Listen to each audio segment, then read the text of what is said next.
Hello. Today we're going to have a wonderful guest called Alison Standish. She's with us today to introduce to you the concept of color therapy. I had a reading with Alison a few weeks ago, and it was absolutely outstanding because I feel as though I've lived in black clothing all my life, and color is such an important way of interacting. It really does bring the best out in children. And so when I learned all the little goodies to do with color therapy, it was amazing. I've already done a video about your skill sets using this therapy, but I'm just going to introduce Alison, and she can tell us all about what this wonderful therapy is all about, and we go on from there. So welcome, Alison. Thank you for joining me today. So would you like to tell us what color therapy is, please? Thank you. Of course, and thank you for that recommendation. I thoroughly enjoyed giving you a reading as well. So, I mean, I think nowadays people see colour as, especially for ladies, what they wear. Does this suit me? Do I look all right in this colour? And of course, that's an important part of using colour. But that has more to do with your skin colour, your hair colour, your eyes. And so therefore, the different colours will have different impacts. What I do comes from colour therapy. Now, colour therapy came about, well, we know that in the pyramids in Egypt, there are hieroglyphics with colours in them. For example, there are pictures of smoke, and then a lot of malachite down of that green stone put into the walls. And therefore, we know that they used green as a colour to help them breathe. So when they got smoke inhalation, they would sit in a small pyramid and a hole at the top, and then the light would come in and the green would fill that whole small area and infuse the whole body with that colour. Now, what green does is it automatically, whether we like it or not, when we go outside in nature, it makes us take a breath. It oxygenates our body. So way back in those times, they knew that different colours had different aspects and healing qualities. They used quite a lot of blue, indigo, the deep blue, the lapis lazuli. So the high priest and priestess would have had that just maybe even drilled into the top of their third eye, and they used that as an all-seeing colour. And that's because it's midnight, it's dark, it's deep. So the colour indigo goes to that sort of depth. So colour therapy definitely was around at that time. And then for us in the Western world, Isaac Newton came along in the 1600s, and he put a pyramid in front of light, and the pyramid refracted, and we saw the rainbow. Wow. And that's the first time in Western, I'm not going to say science, Western knowledge was that we can actually see those colours. And the colours were named red, orange, yellow, green, blue. And although indigo they didn't name it that at the time, it was a darker blue, and then violet as the top colour. Now, in the Eastern world, in the Ayurvedic traditions, they have been using colour for way over 3,000 years. So they use the chakra system, so these little energy points on the body that have got different colours. So when we see a lot of Ayurvedic traditions, we'll see that red will be at the feet, and orange will go up into the lower intestines. Yellow will be in the stomach area, solar plexus. Green would go into the heart area. Blue would go to the throat. Indigo would go into the brow, and then violet would be at the crown. So whether those two things existed at the same time, I definitely think so. I'm sure Isaac Newton was a travelled man and got to know that philosophy. So they started and have been using colour for a long time in healing. In the Western world, it became much more art-based.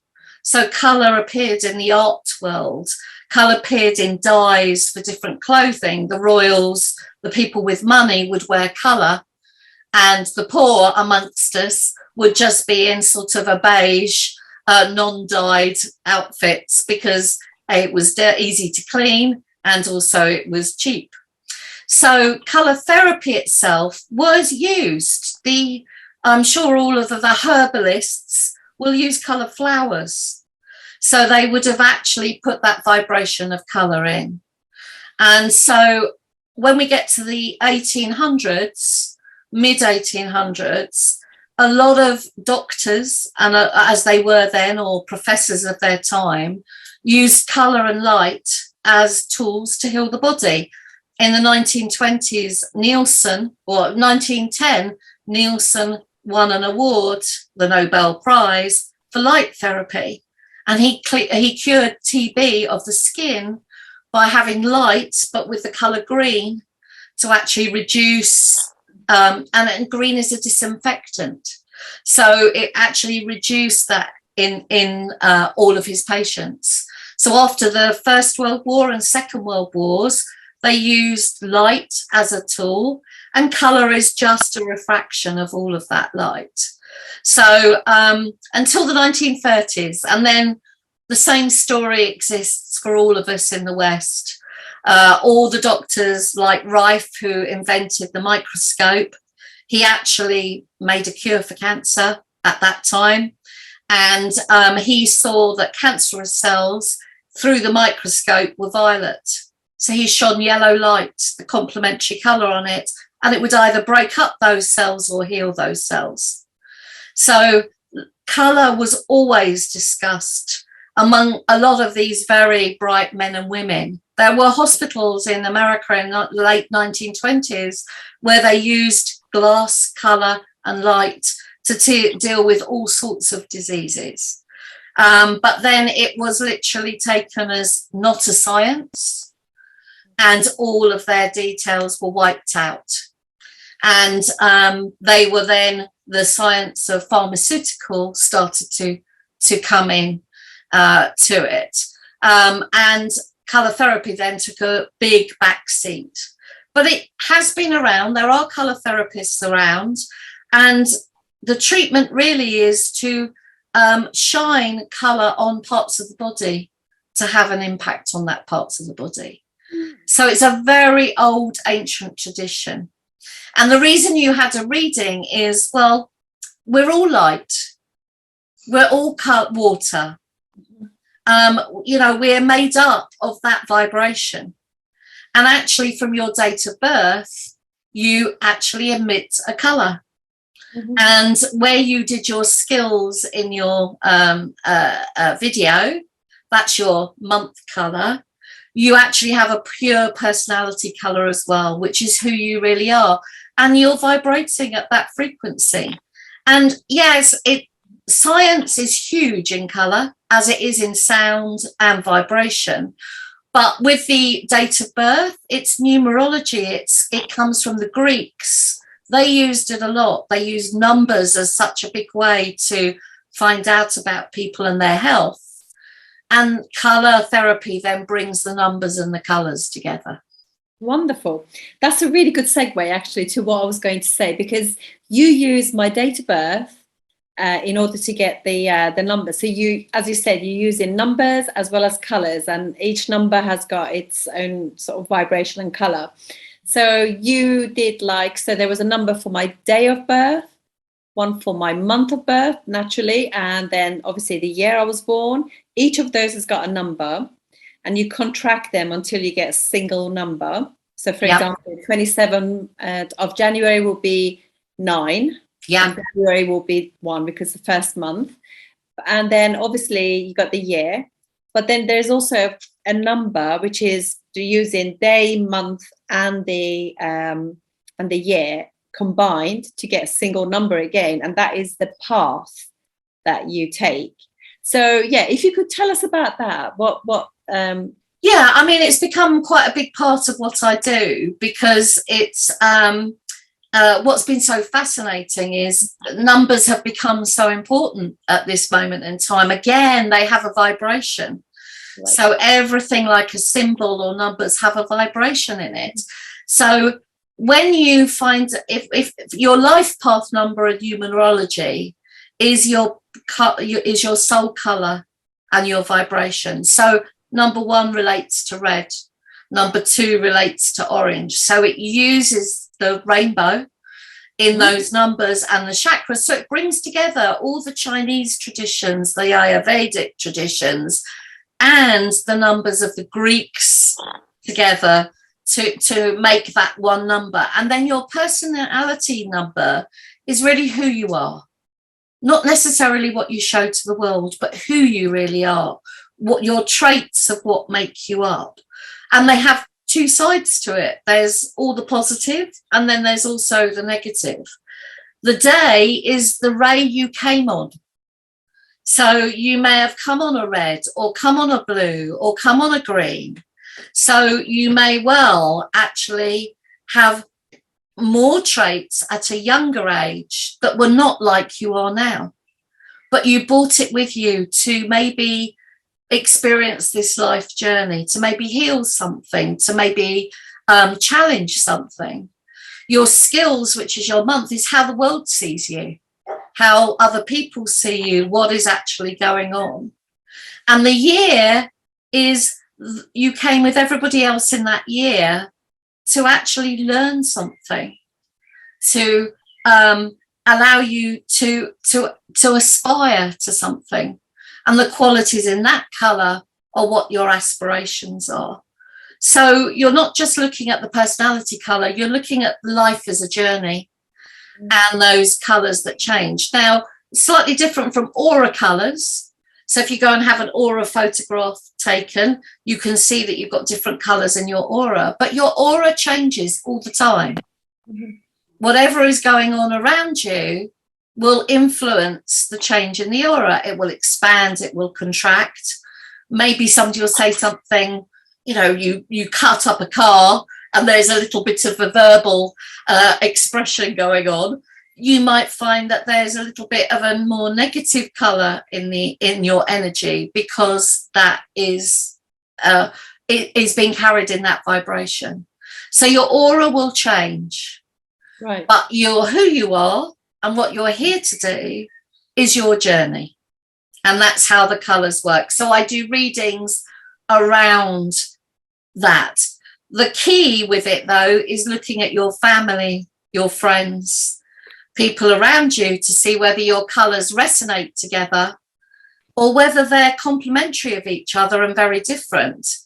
And then what the key of colour therapy is to put things in your surroundings that will help you balance out some of those things. Right. So the therapy comes in that way. Sure. So number 1 you said was red, number 2 was orange, number 3 was yellow. Yep. Number 4 was blue. Green. 5 was blue. 6 is indigo. 7 is the crown, the violet. But in 2 more colours we have in colour therapy. We have 8, which is in the aura, in the soul star chakra, which is magenta. And then 9, which is up to the stellar gateway, which is gold. Wow. And the reason it's gold is it's not white light, because white isn't a colour, it's just all light together. And therefore gold has a little bit of each of the colours in it. Amazing. So what would be the process, if you were to explain now, what would be like the process of getting a consultation or a reading with you? What would you do? Yeah, so we get in contact. So you can email me at Alison at the Colour Ministry, and we would set up a time. And then a lot of my calls I do, as we're doing, on video, so on Zoom, and we record that as well. You can come to me. I'm in Worthing, so I can also do readings at my I've got a training centre. So at my training centre here, and all I would need would be your date of birth, and then we would start discussing that. Now, I also use a chart with an enneagram on it. So that's the circle with numbers around it, and we actually draw and link up the family so we can see where colours cross or where colours are separate. So you can actually see your relationship within that enneagram. And then we look at maybe even your past lives. So if you want to and you're open for that, you can actually see a little bit about your previous journeys in there as well, maybe with other people that you've met through your family. So it's an hour long, and that will be, you know, how I would do a reading. So I usually charge £60 for the hour, and then I give you your template and your recording of the reading. I love that, because obviously I realized that me and my daughter have had a past life interaction, and we're here again this lifetime together, which is amazing, because I'm very proud that she chose me as her mum. So that's lovely. Now, obviously, there are all 9 colours. And so if somebody's, say, for example, quite red in their, in their numbers, what would be like the remedy for red? Is there remedy would be, everything is about balance. So remedy is about balance. So I also treat people. So they come for treatments with, I have lamps that come from Switzerland with different colour lenses, and I use the colour on the body. And that allows that balancing to take place. So if somebody's coming with anxiety, 9 times out of 10, anxiety is too much red. Too much of, so red is a low frequency, low vibration, or it's the longest wavelength with the longest, with the lowest vibration. So although we would think it would have to be fast, it is fast, but it's the fact that with red, it's hot. So it's like having a little bit too much heat in that anxiety. So the counter of that would be blue, because blue is slightly higher vibration, but cool. So blue is an antiseptic that cools everything down. So if you think about, well, I always think of Savlon, right? Or, they're always in blue tubes. Mm-hmm. And then when you put the cream on your body or anything like that, it has a cooling effect. And so that's the quality and vibration of the blue within that colour. So I would use blue to counteract some of that anxiety. But I may also use green to allow breathing and allow the body to be oxygenated.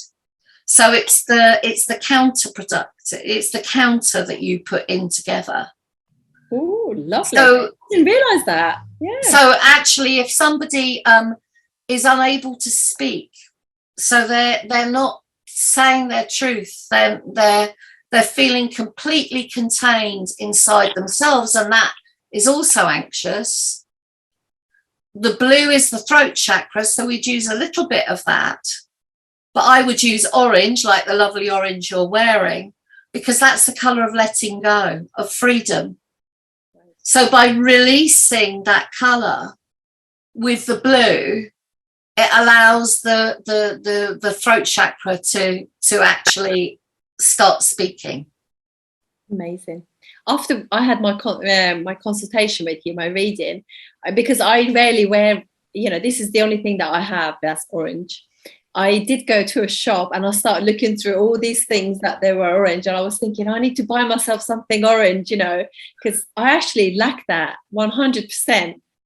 So yeah, I think in the UK especially, we lack that orange. If we were in India, we would be an overflux of it. So anybody who knows India well, it's quite mad with lots and lots of people. Lovely, yes. Very small rules. Yeah. We're very much more governed by rules. So the orange is a colour that is all about freedom, is all about the expression of letting go. It's about creativity.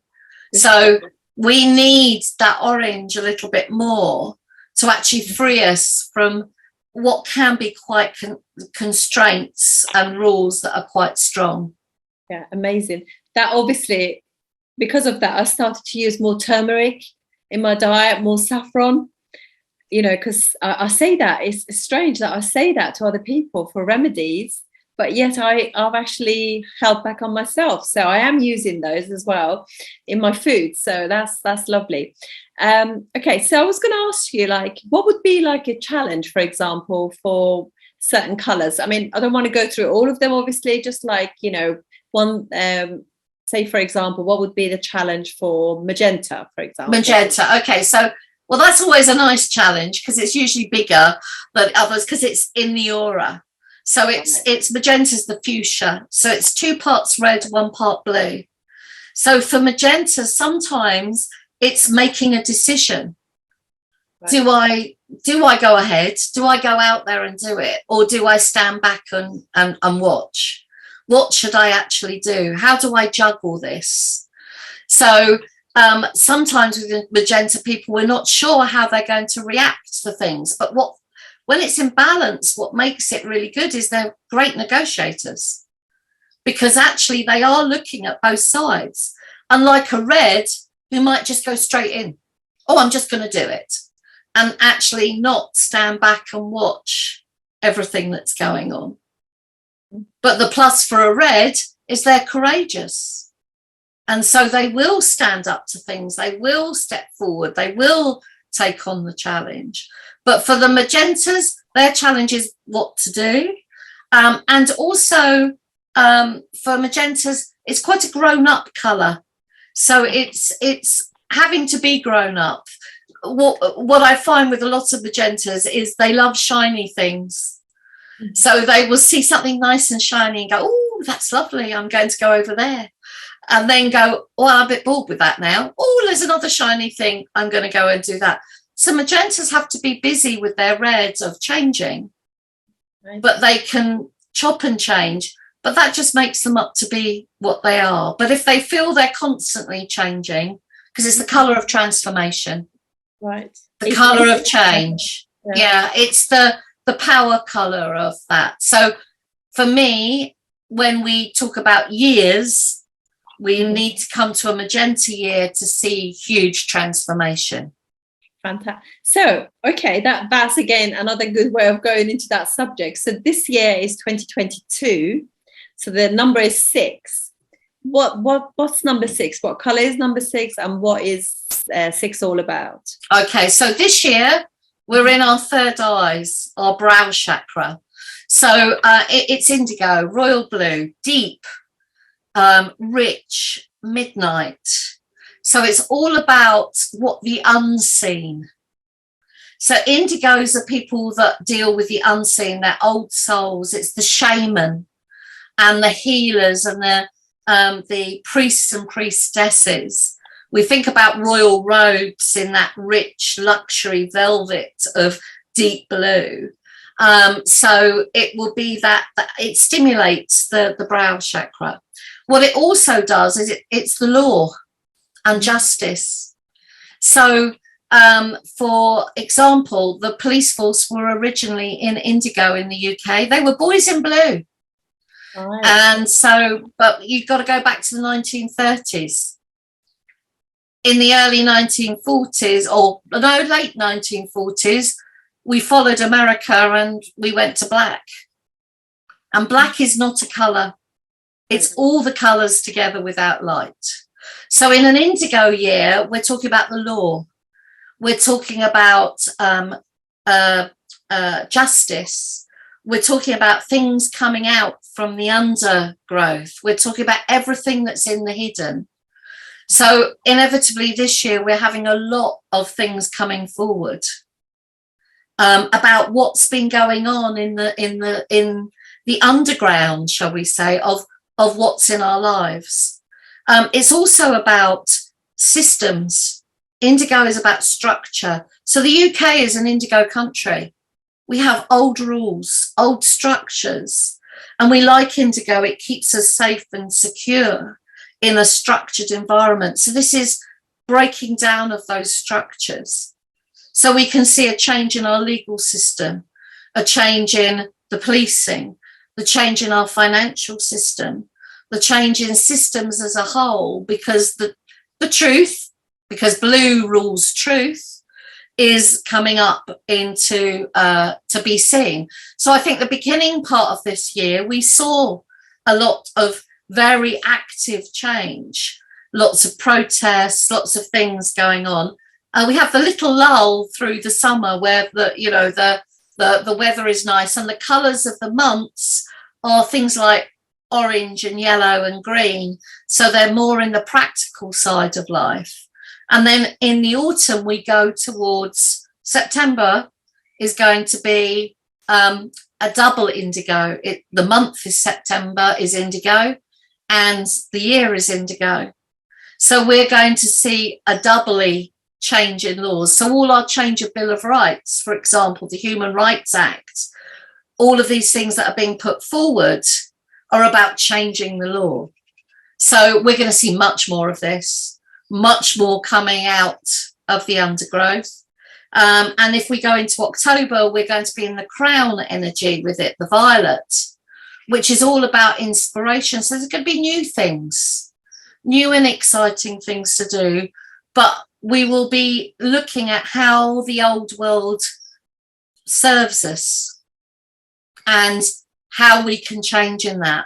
And the beauty of what I love about this year is December is magenta. So it's a magenta month with indigo in its backdrop, which means there will be big transformation at the end of the year. We will be leaving the year in a very different place to where we started the year and the end of last year. Mm-hmm. So it's a very powerful year for the colour. It is that wake up process of seeing everything that is going on. And my personal feeling just about knowing the colours is this next quarter will be about finance. So it will bring that part. So for me, if you're feeling overwhelmed with this year in everything that's coming up and the depth, then again, I'm going to come back and say you need the orange to let go of everything that you might have known as new structures start to come into place.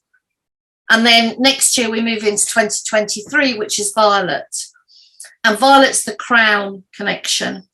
And so there's going to be lots of new things. Now, there could well be quite a bit of AI and things like that in place because it is inspired. But the balancer is there's also a spiritual connection. Violet connects to the source of all, the collective, the consciousness of the universal energy.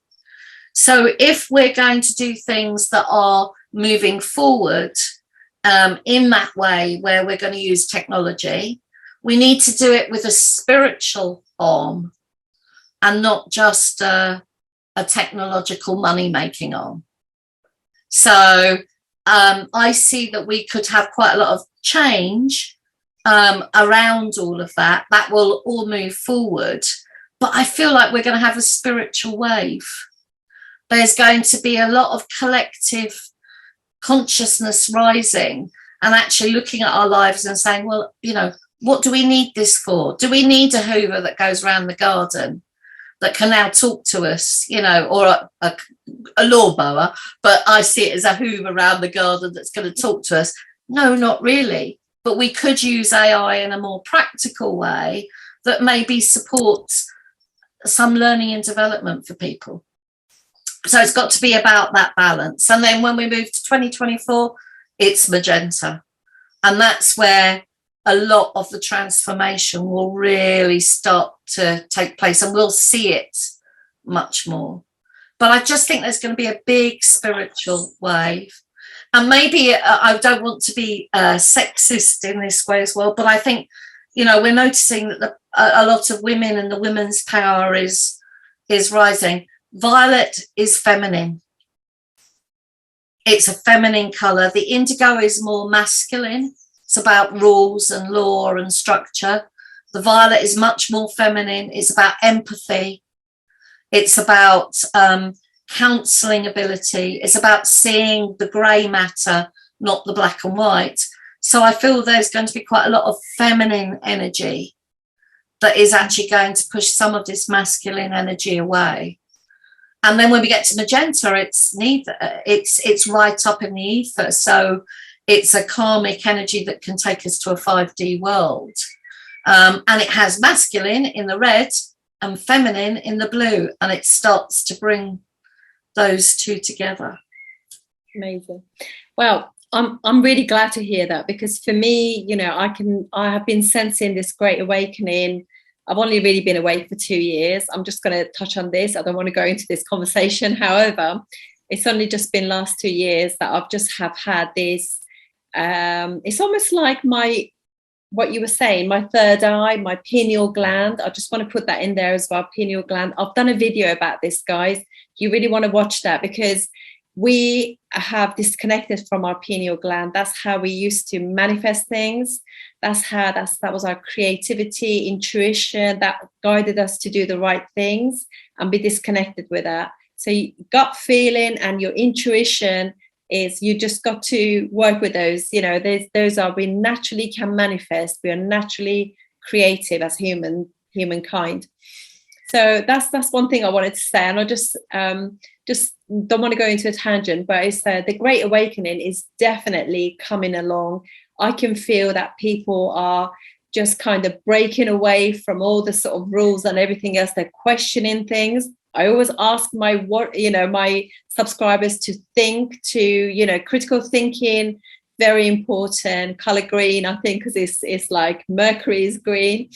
And literally, if things don't sit right with you, don't go down that path. You know, that's what I've done. These are literally the last 2 years are the only times in my life where I've listened to my gut feeling and my intuition. I've given myself quiet time, and I get less, I literally get downloads now, and I get I wake up in the morning after going to bed with an issue, and I know clear as day what I should do. So I really think that's an important time. And divine feminine is becoming much stronger as well. So we're going to go literally, although in Western astrology, I think they say that we're going into the age of Aquarius. We don't have that for the Vedic astrology. We're going to what's called the Satyra period, which is about truth and clarity, and everything being transparent. So we come into transparency. So again, to do with that really as well, the age of Aquarius, but just slightly different, because everything is going to be cleansed. So I am going to do a video about that too, but I'm really happy to hear that, because I think people just really should connect with their higher self, because literally connecting with God and source is so important, and so important to tap into your spiritual side. Anyway, don't want to keep going on about that. But so that's quite nice. I can see I've already done a video as well about the financial crisis. I'm so glad the systems are going to be disabled in a way, because we need to just be more, we need to take control of our own lives really, rather than being dictated to, this is what you should do. Question, why do we have to do that? That is, I think, is really good. We've got to let the children be more creative, education more creative. People just don't feel as though you have to always work that 9 to 5 and pay massive mortgage for the rest. But so it's good. I'm really happy to hear that. Actually, that's very positive. Yeah, and I think what I love about color is you can sort of see it. So if you look and see that indigo, you can see that it's the law, you can see it's the justice, it's the structure, and you can see its complementary color of orange is all about the freedom. So it's everything has those two sides, and the balance is so important. And when we get to gold in 2027, it's completion. It's completion of a cycle, and then we start again with a whole other set of ideas and different ways of doing things.